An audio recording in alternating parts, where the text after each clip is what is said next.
Esto me pasó hace un año cuando fuimos a visitar a nuestros parientes, ellos son originarios de Chalchicomula, Puebla. En aquella ocasión solo fuimos mi hermano Roberto y yo porque mis papás no tenían vacaciones hasta diciembre. Y solo íbamos a realizar algunos trámites legales, la idea era solo quedarnos unos días. Una noche antes de regresarnos, nuestros familiares nos hicieron una carne asada en el campo, con todo y fogata, la cosa se puso bien. Comimos a reventar y una de mis primas sacó unos tequilas y nos pusimos a brindar y a escuchar algo de música. Pasada la medianoche arreció el frío y todos nos juntamos alrededor de la fogata, como sabían que nos gustaban mucho los relatos de brujas y espantos a Roberto y a mí. Mi primo Tomás le pidió a mi tía Lola que nos contara la historia de la casona de la bruja donde supuestamente había oro enterrado. Esa propiedad está en la esquina de la misma calle de la casa de mis tíos donde nos estábamos quedando. Mi tía no se hizo mucho del rogar, se acomodó en una de las sillas junto a nosotros y sin más nos empezó a contar. Que hace mucho tiempo llegó al pueblo una joven señora, nadie sabía de dónde venía, pero que llamó mucho la atención de la gente porque compró un terreno muy extenso y empezó a construir una residencia enorme, con bardas de piedra muy altas y gruesas y un gran portón de madera como única entrada. Siempre se le veía vestida de negro de pies a cabeza, y aunque era cortés con los que se le acercaban, siempre mantenía esa seriedad en su rostro. Nadie del pueblo recuerda haberla visto sonreír alguna vez. Entonces se empezó a rumorear que era la viuda de alguien muy importante y que al parecer le había dejado mucho dinero. Incluso unos hermanos que estuvieron en la construcción de la casona aseguran haber visto llegar muchas carretas custodiadas por las noches, cargadas con decenas de cofres de madera muy pesados que metían apresuradamente a la casa los mismos guardianes para que nadie los viera. Incluso uno de ellos se atrevió a decir que en una ocasión había visto cómo se les había resbalado uno de aquellos cofres y que cuando cayó al piso la madera no resistió y se partió dejando las monedas de oro regadas sobre la tierra. Pero estos hermanos tenían fama de borrachines por lo que en ese momento nadie les creyó. Todo aquel relato quedó solamente como un rumor más, la única verdad era que nadie sabía quién era esa extraña mujer y por qué estaba aquí, pero al paso de los meses la gente le empezó a perder interés, hasta que un trágico día aparecieron colgados a la entrada del pueblo los dos jóvenes hermanos que habían trabajado en la casona. Al inicio se dijo que había sido por una vieja venganza entre familias, pero llamó mucho la atención que partes de su cuerpo aparecían calcinadas, como las manos y parte de su rostro, y hasta ahí hubiera quedado el asunto, pero semanas más adelante aparecieron muertos otros 3 hombres que habían trabajado en la construcción de la casona, que se decía que también habían contado haber visto aquellos cofres con monedas de oro, pero esta vez parecían haber sido atacados por coyotes, ya que aparecieron con mordeduras y rasgaduras en todo su cuerpo, heridas profundas que les habían causado la muerte, y con las mismas quemaduras en las manos y en parte de su rostro. Los descubrieron por los campos cercanos del rumbo de la Gloria, y fue todavía más que extraño porque los vecinos cercanos aseguraban no haber escuchado ni un solo grito durante toda la noche. Fue entonces que la gente atemorizada empezó a decir que la dueña de aquella casona era una bruja que estaba matando a todo aquel que hablara de su oro. El resto de los trabajadores que estuvieron en la construcción de la casona prácticamente huyeron del pueblo con sus familias, y la gente evitó a como diera lugar acercarse a aquella casa maldita. Pero todo esto dio un giro inesperado porque días más tarde de la segunda tragedia, de la noche a la mañana la casona apareció abandonada, nadie sabía en qué momento ni por qué se había ido aquella joven señora. Entonces se empezaron a inventar 1000 historias de demonios y pactos, para intentar explicar aquella desaparición tan repentina. Pero lejos de todo esto, el temor entre los habitantes del pueblo era muy grande y nadie se atrevió a acercarse por mucho tiempo a la casona de la bruja, como se le empezó a conocer a partir de entonces.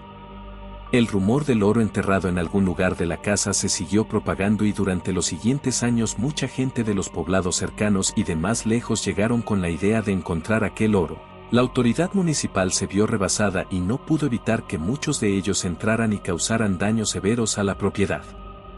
Lo único cierto es que absolutamente todos los que entraron se fueron con las manos vacías. Pasaron otros años y aquel rumor se fue apagando por completo, pero la casona de la bruja quedó resentida por los continuos asaltos del pasado, y con el temblor que sucedió en la madrugada del 73, se cayó parte de la casa y de la enorme barda que la resguardaba. Como no había dueños legítimos y no había presupuesto en el municipio para derribarla por completo, la propiedad se quedó así a partir de entonces, pero a pesar de que ya casi nadie conoce la historia de la vieja casona. En los últimos años se han escuchado relatos de gente que asegura haber visto entre las ruinas a una mujer vestida de negro de pies a cabeza, que parece deambular entre las ruinas lamentándose.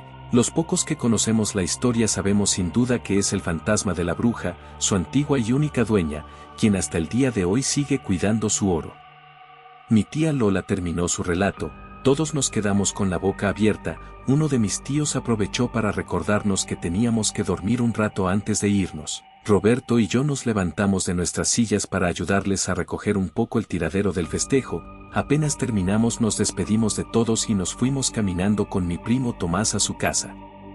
Era un trayecto corto, en cosa de 10 minutos ya estábamos frente al zaguán. Fue entonces que mi primo nos preguntó que si queríamos conocer la casona de la bruja. Roberto le dijo que no, que él estaba muy cansado. Yo sin pensarlo mucho le dije que sí. Entonces le abrió la puerta del zaguán a mi hermano y le dijo que ahorita regresábamos. Nosotros caminamos la media cuadra hasta la esquina de calle. Desde ahí se podían ver las ruinas de la casona. Era una imagen espectacular. La luz de la luna bañaba los restos de aquella vieja construcción dándole un aspecto más que lúgubre. Fue entonces que noté un punto dorado que parpadeaba al fondo de la casa. Sin ser consciente de mí me crucé la calle y pasé por encima de los restos de la barda. Aquel punto empezó a parpadear con mayor intensidad. Entré a las ruinas de la casa y me arrodillé frente a lo que parece que fue una chimenea y empecé a remover aquellas cenizas buscando aquel punto de luz. En ese momento sentí que alguien me observaba, levanté la cabeza, la piel se me erizó y sentí un escalofrío que me recorrió todo el cuerpo. Un gran pedazo de pared se me vino encima. En ese instante alguien me jaló con fuerza de la camisa hacia atrás. Solo sentí el airecillo de aquel enorme pedazo de pared que me rozaba la cara. Al caer de espaldas me di cuenta que había sido mi primo Tomás quien me había salvado. Al principio solo veía que se movían sus labios pero no lo escuchaba. Y fue hasta ese momento que me di cuenta que estábamos entre las ruinas de la casona. Me zarandeó por los hombros, pero yo seguía como oído y sin poder escucharlo. Me levantó y me arrastró hacia afuera. Al cruzar la calle nos tumbamos sobre la banqueta. Fue entonces que lo empecé a escuchar de nuevo. Me preguntó muy enojado porque no le hice caso cuando me gritó que no me metiera a la casona. Le fui sincero y le dije que de pronto solo me concentré en aquel punto luminoso dorado que parpadeaba como llamándome y que no escuché sus gritos. Irritado me preguntó que cuál punto de luz, que ahí no había absolutamente nada. Nos quedamos sentados en silencio unos minutos más. Un poco más tranquilo me dijo que nos fuéramos a casa. Más tarde, después de desayunar, preparamos nuestras maletas para el regreso. Mis tíos y mis primos nos acompañaron a la estación de autobuses. Aproveché un momento para darle las gracias a mi primo Tomás por haberme salvado la vida. Él me dijo que todo estaba bien, que no debimos de haber ido a esa hora. Nos despedimos, Roberto y yo abordamos el autobús. Nunca le dije a mi primo que tras ese enorme pedazo de barda que se me vino encima, yo había visto a la bruja de la casona.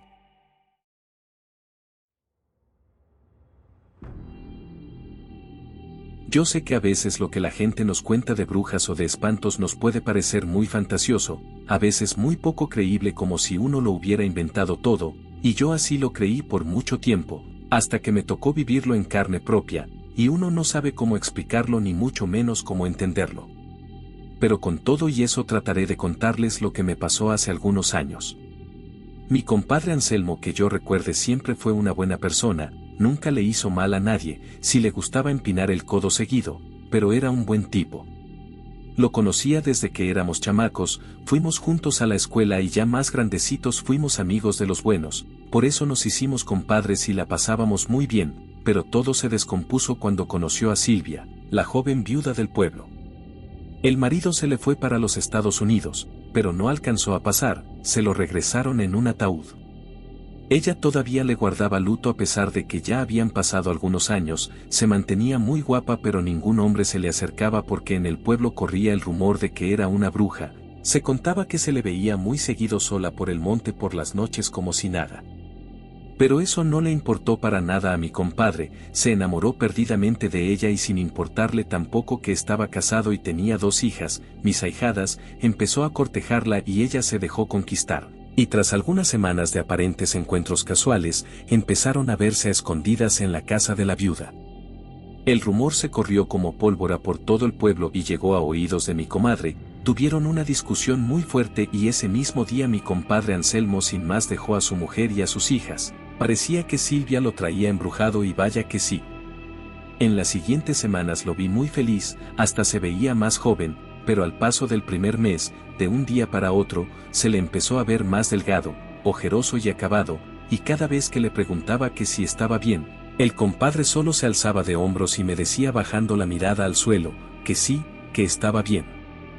Yo llegué a pensar que se sentía triste porque extrañaba a mi comadre y a mis ahijadas, pero esa misma noche descubriría la verdadera razón de su cambio tan repentino. Ya muy entrada la noche llegó mi compadre Anselmo sin avisar, comenzó a tocar muy fuerte, que pensé que me iba a tirar la puerta, al abrirlo noté como que venía muy espantado, tenía los ojos bien abiertos y miraba para todos lados, como si alguien lo siguiera, lo jalé pa' dentro. Estaba todo tembloroso y parecía desubicado, lo agarré del brazo, lo llevé a la sala y lo senté, él no dijo ni una sola palabra. Hasta ese momento me di cuenta que llevaba un costal entre los brazos que apretaba muy fuerte contra su pecho. Yo fui por una botella de aguardiente y 2 vasos, él solo seguía mirando hacia todos lados, me senté frente a él y le serví un poco más de la mitad del vaso. Apenas se lo dejé en la mesa lo agarró apresurado y se lo bebió de un solo trago, ahí sí me dejó sorprendido. Algo malo le pasaba, entonces me incliné hacia él para llenarle otra vez el vaso y fue cuando me agarró con una mano por la camisa y me habló a boca de jarro, me dijo que Silvia era una bruja y muy mala, que él la había estado siguiendo al bosque por varias noches y que la había visto hincada en medio de la oscuridad invocando a los demonios, y que después la había visto quitarse la parte debajo de sus piernas y convertirse en una bola de lumbre que empezó a volar sobre el cerro. En ese momento escuchamos un ruido muy fuerte en el patio, como si hubieran tirado algo pesado y los dos volteamos hacia la puerta del frente, él me soltó y empezó a decirme en voz baja que ella venía por él, porque le había quitado lo único que podía hacer la humana otra vez. Yo me hice así atrás en el sillón, me resistía a creer algo de lo que me había dicho hasta ese momento, pero mi compadre no era gente que ande echando mentiras, pero aquella historia me pareció muy fantasiosa. En ese momento se escuchó como golpearon la puerta, el compadre se levantó asustado y me volvió a decir que ella ya venía por él, y que yo era la única persona en que confiaba y me estiró el costal que traía. Yo lo agarré por pura inercia y lo puse sobre el sillón, pero entonces se volvió a escuchar otro golpe muy fuerte en la puerta. Yo estaba casi seguro que era alguno de los animales de mi vecino, que seguro se le había escapado otra vez. Ese momento en el que me distraje bastó para que mi compadre se echara a correr a la puerta de atrás. Yo dudé en seguirlo y fui primero a la puerta del frente. Al abrir descubrí que no había nadie, eso me extrañó. Escuchamos muy claros esos golpes en la puerta, pero ya no quise entretenerme más, alguien quería hacerle daño a mi compadre, así que antes de salir por la puerta de atrás agarré la escopeta y unos cuantos cartuchos y salí por los huertos. Iba a buen paso mirando alrededor, no podía ir muy lejos. Después de los huertos entré a los campos de las milpas, ya estaban muy crecidas por lo que no podía ver mucho, pero supuse que se iría a la casa de mi comadre por lo que tendría que atravesar el bosque a la orilla del cerro. Hacía buen clima y la luna alumbraba bien, así que sin pensarlo mucho me dirigí hacia allá. Caminando entre los árboles escuché un grito desesperado, era la voz de mi compadre, así que corrí hacia donde me pareció escuchar la ayuda. Lo que me encontré fue algo tan aterrador que no creo que pueda olvidarlo en toda mi vida. A unos 20 pasos frente a mí estaba mi compadre Anselmo tumbado boca abajo en la tierra, ya no parecía moverse y encima de él había un ser mitad humano mitad demonio que le enterraba sus garras sobre su espalda una y otra vez. Yo me quedé paralizado por unos momentos viendo esa escena tan fuerte. Hasta que pude reaccionar, levanté la escopeta y le apunté a aquel ser en la espalda y sin pensarlo mucho disparé. El tronido retumbó en todo el bosque. Aquel ser se detuvo y se volteó hacia mí dispuesto a atacarme. En ese momento se me heló la sangre, no podía creerlo, era el rostro de Silvia la joven viuda en el cuerpo de aquella bestia. Mi dedo volvió a jalar el gatillo. Estoy seguro que le di en el pecho. Aquel ser dio un grito espantoso y se echó a andar al cerro, se perdió entre los árboles y los matorrales. Yo no podía creer nada de lo que acababa de ver, recargué la escopeta y me fui acercando muy despacio a mi compadre. cuando estaba a unos pasos escuché un quejido, entonces corrí a él, me arrodillé y lo volteé. Tenía todo el rostro y el pecho ensangrentado, abrió los ojos y me intentó sonreír. Yo le dije que se iba a poner bien, que aguantara un poco más. Cuando intentó hablar sacó una bocanada de sangre. Acerqué mi rostro hacia él y lo último que pude escucharle decir fue, mis hijas. A las pocas horas llegó la autoridad y me sacaron de ahí después de hacerme un montón de preguntas. Me dio tanta tristeza cuando llegó mi comadre y mis ahijadas que no supe cómo explicarles lo que había pasado. Regresé a la casa por la mañana, mi esposa y mis hijos se habían ido a ayudarle a la comadre en lo que se pudiera. Yo quería dormir un poco antes del funeral, pero al pasar por la sala vi el costal encima del sillón, lo agarré y me llegó un olor a carne podrida. Me fui a la mesa y saqué aquel bulto, era como carne envuelta en terciopelo. Al desamarrarlo y abrirlo descubrí con asco que eran 2 piernas humanas, como si hubieran sido amputadas. Las volví a amarrar y me fui para la iglesia. El padre me escuchó muy atento a todo lo que le conté, pero como que sentí que me estaba dando el avión, y fue solo hasta que le enseñé aquel costal con las piernas que me creyó. Me pidió que las lleváramos al panteón, ahí las bendijo y estuvo rezando un buen rato, después las enterramos. De regreso me pidió que no le contara a nadie de esto para que no se asustara más la gente del pueblo. La autoridad dijo que mi compadre había muerto por el ataque de un lobo y no se dijo más. De Silvia, la joven viuda, nunca más se supo de ella, fue como si se la hubiera tragado la tierra.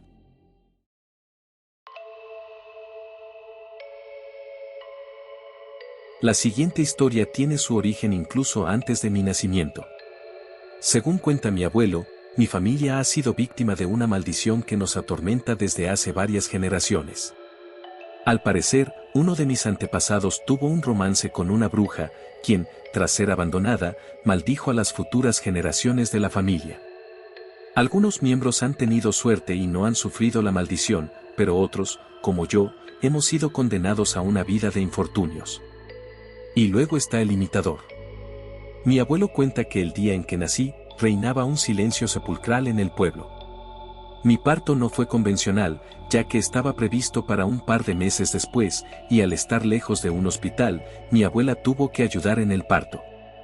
Desafortunadamente, mi madre falleció al darme a luz.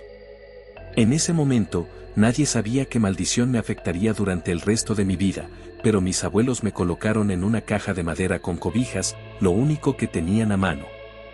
Mientras toda la familia intentaba asimilar la muerte de mi madre, una de mis tías buscó mantas para cubrir su cuerpo.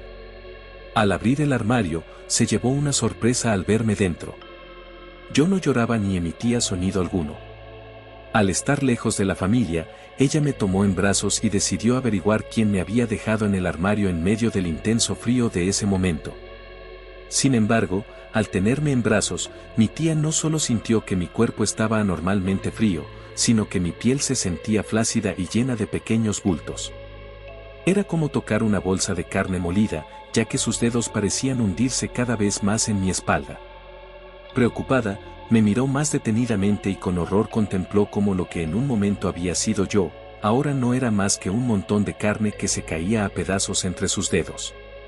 Mi tía dio un grito tan fuerte que alertó a toda la familia, que acudió rápidamente al lugar. Pero para la sorpresa de todos, nadie pudo ver absolutamente nada de lo que mi tía les intentaba explicar. Mi abuela fue inmediatamente a ver si yo me encontraba bien, cosa que era así, ya que me hallaba profundamente dormido en aquella cuna improvisada. Nadie supo explicar lo que mi tía había presenciado aquella noche, pero nadie dudó de que lo vivido había sido real. A partir de ese día, todos en mi familia experimentaron de cerca y en múltiples ocasiones algún encuentro con el imitador. Muchas veces, no pasaba nada más allá de encontrarme llorando, riendo o gritando en lugares o habitaciones distintos a donde me habían dejado anteriormente. Mientras yo iba creciendo, aquel ser no solo lo hacía tan bien, sino que parecía fortalecerse. Muy pronto pasó de solo poder imitarme a mí a lograr imitar a cualquier miembro de mi familia. Escuchábamos los gritos de desesperación de mi abuelo entre la maleza del cerro cuando íbamos a cortar madera. Muchas noches podía escuchar y ver a mi hermano mayor tocando la ventana de mi cuarto, pidiéndome que saliera un momento con él. Sin embargo, a pesar de lo escalofriante que este ser pudiera ser, nunca había logrado hacer más que dar un simple susto a cualquiera que tuviera el infortunio de toparse con él. Sin embargo, esto cambió el día en el que, harto de esta situación, mientras veía a mi hermano dando pequeños golpecitos en mi ventana y pidiéndome que saliera con él, decidí averiguar qué era lo que él haría si salía con él. Sé que aquel pensamiento parece un disparate para cualquiera, y, a decir verdad, eso es exactamente lo que era, pero solo tenía 12 años y quería que todo aquello terminara de una buena vez. Tomé una navaja que me había regalado mi abuelo y salí de la casa directo a la parte trasera para enfrentarme por primera vez a aquel ser. Cuando llegué, él seguía allí de pie, mirándome con una enorme y muy deformada sonrisa que no era completamente posible para un ser humano normal. Le grité que qué era lo que quería, que, si en verdad me quería, entonces ahí estaba. A pesar de mis gritos, él solo se mantenía de pie mirándome entre la oscuridad. Más pronto que tarde supe que aquello sería inútil. Caí en cuenta de que, en caso de que la criatura me hablara o intentara atacarme de verdad, podría tomar la forma de cualquier persona más grande y fuerte que yo. Incluso estando como mi hermano, él me sacaba más de una cabeza. Con la poca valentía y sentido común que me quedaba, decidí mejor dar media vuelta y volver a mi cama. Sin embargo, al solo dar un par de pasos lejos de él, pude escuchar las hojas crujir de otros pasos justo detrás de mí. Volteé inmediatamente, pero de nuevo él se hallaba quieto, aunque esta vez un poco más lejos de mi ventana. Era como si hubiera caminado exactamente los mismos pasos que yo había hecho.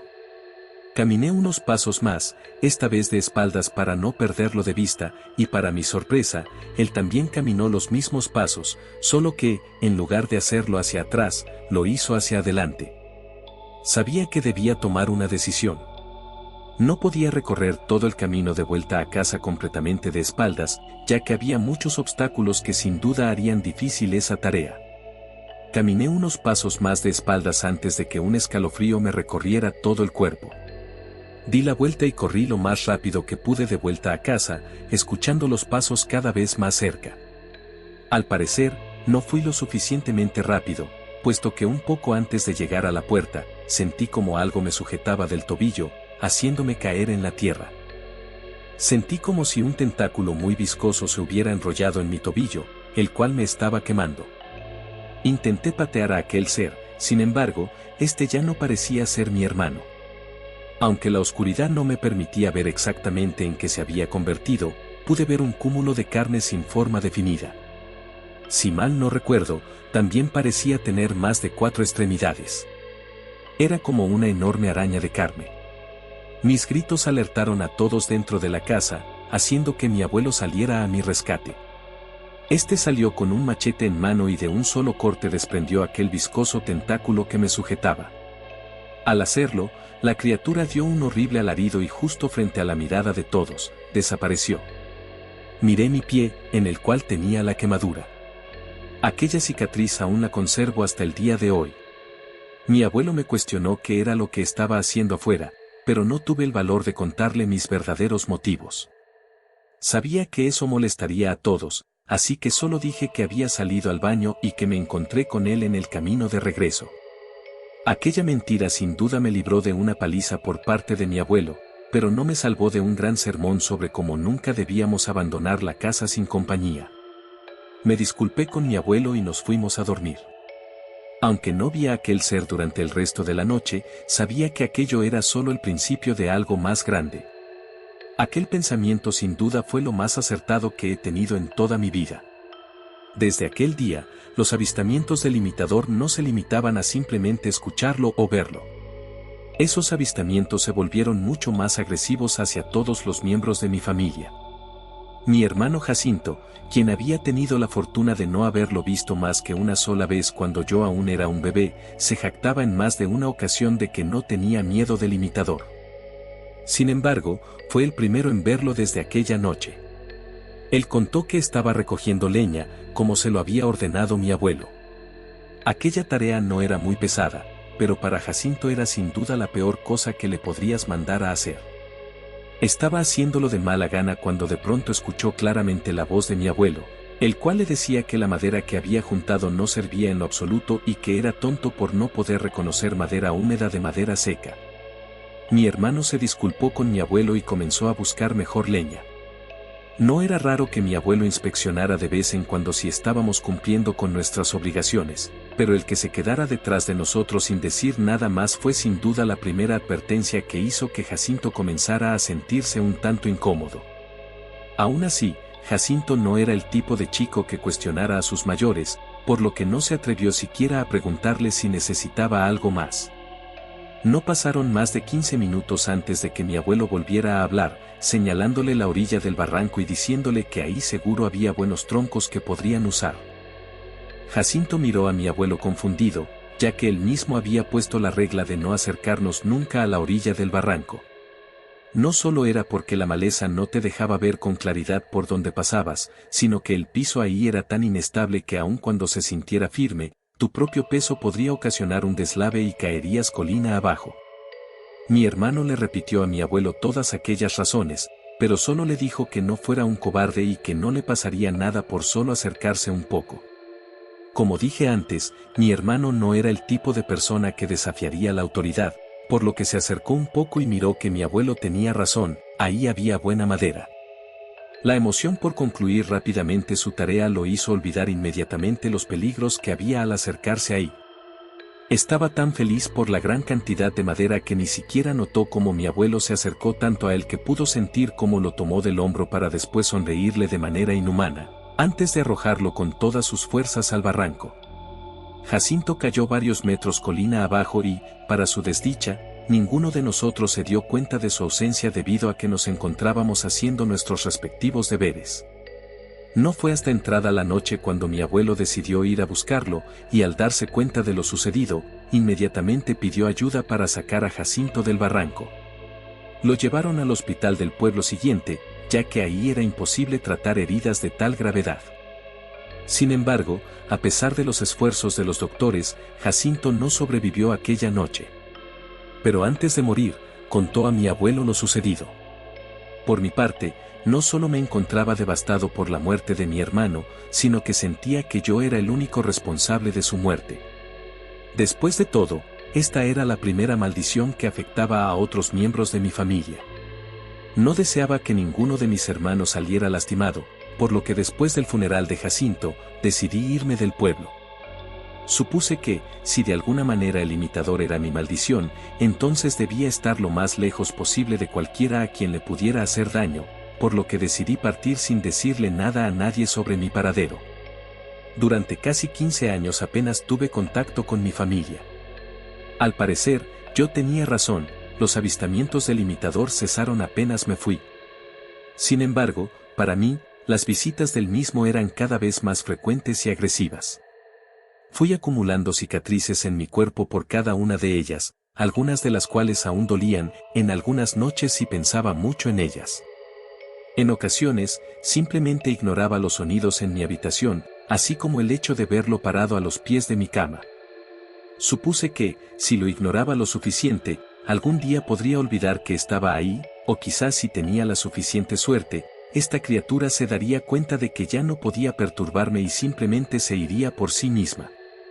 También descubrí que, aunque esta criatura siempre terminaba encontrándome, tardaba un poco cuando me mudaba a largas distancias de donde estuviera ubicado anteriormente. Así que no solo tenía poca comunicación con mi familia, sino que también había empleado un sistema para no permanecer más de 3 meses en un mismo lugar. De esta manera, me aseguraba no solo de mantener a salvo a mi familia, sino también de tener algunos días en los que no era un hombre que arrastraba una maldición consigo. Simplemente era un hombre que no debía preocuparse por permanecer al margen de cualquier persona que quisiera relacionarse con él de cualquier forma, ya que no deseaba que nadie, aparte de mí, cargara con mi maldición. Creía que esa sería mi vida hasta una mañana de noviembre, cuando pensaba que ese día vería al imitador. Me había mudado a esa ciudad exactamente 5 días antes, los mismos días en los que el imitador se demoraba en encontrarme. Sin embargo, esto fue diferente, ya que este no se presentó esa noche, ni la noche siguiente, ni la siguiente. Los días se convirtieron en semanas, las semanas en meses, y así pasaron 4 años. Para ese momento, estaba convencido de que mi plan había funcionado, de alguna manera había logrado deshacerme de aquella criatura. Sin embargo, aún después de esos 4 años, no lograba sentirme del todo seguro como para establecerme en un solo lugar, al menos no hasta que conocí a mi pareja, quien tenía una preciosa hija de su matrimonio anterior. Sentí por un momento que lo había conseguido, que de alguna manera había logrado romper aquella maldición y podría entonces por primera vez tener la opción de llevar una vida común y corriente. La vida me sonreía de nuevo, había encontrado a mi pareja y disfrutaba de una bonita familia con su hija, tenía un trabajo estable y me había establecido en una ciudad por más tiempo del que había estado en mucho tiempo. Pero por desgracia, la cruda realidad me golpeó de la manera más cruel posible. Una noche, mientras dormía junto a mi pareja, escuché un sonido que me resultaba familiar, algo que no había escuchado en años, el sonido de aquel imitador que creía haber dejado atrás. Abrí los ojos y allí estaba, de pie al lado de la cama, observándonos en silencio. Sentí un escalofrío recorrer todo mi cuerpo mientras me movía para proteger a mi pareja y a su hija, pero antes de que pudiera hacer algo, el imitador desapareció. Desde esa noche, las visitas del imitador se hicieron más frecuentes y cada vez más agresivas. Había vuelto a arrastrar a mi familia a la maldición que me perseguía desde hacía tanto tiempo y esta vez no estaba solo, tenía a 2 personas más a mi cargo. Me sentía impotente y desesperado, había intentado escapar de aquello durante tanto tiempo y parecía que nunca tendría una solución. Sin embargo, decidí que no me rendiría. Me puse en contacto con mi familia y les conté lo que estaba sucediendo, juntos buscamos una solución. Investigamos sobre maldiciones y sobre criaturas sobrenaturales, intentando encontrar alguna pista que nos permitiera acabar con aquello de una vez por todas. Fue mi hermana quien finalmente dio con la respuesta. Había encontrado un antiguo ritual que, según la leyenda, había sido utilizado en la antigüedad para romper maldiciones. No sabíamos si funcionaría, pero estábamos dispuestos a intentarlo. Reunimos los materiales necesarios y seguimos al pie de la letra las instrucciones del ritual. Fue una noche larga y agotadora, pero finalmente lo conseguimos. La maldición había sido rota y el imitador había desaparecido para siempre. Después de tantos años luchando contra aquella maldición, finalmente había encontrado la forma de acabar con ella. Sentí una enorme sensación de alivio y paz al saber que mi familia y yo estábamos a salvo y que por fin podría llevar una vida normal. Pasaron los años y construimos una vida juntos, en la que aprendí a aceptar mi pasado y a dejar ir los temores que me habían perseguido durante tanto tiempo.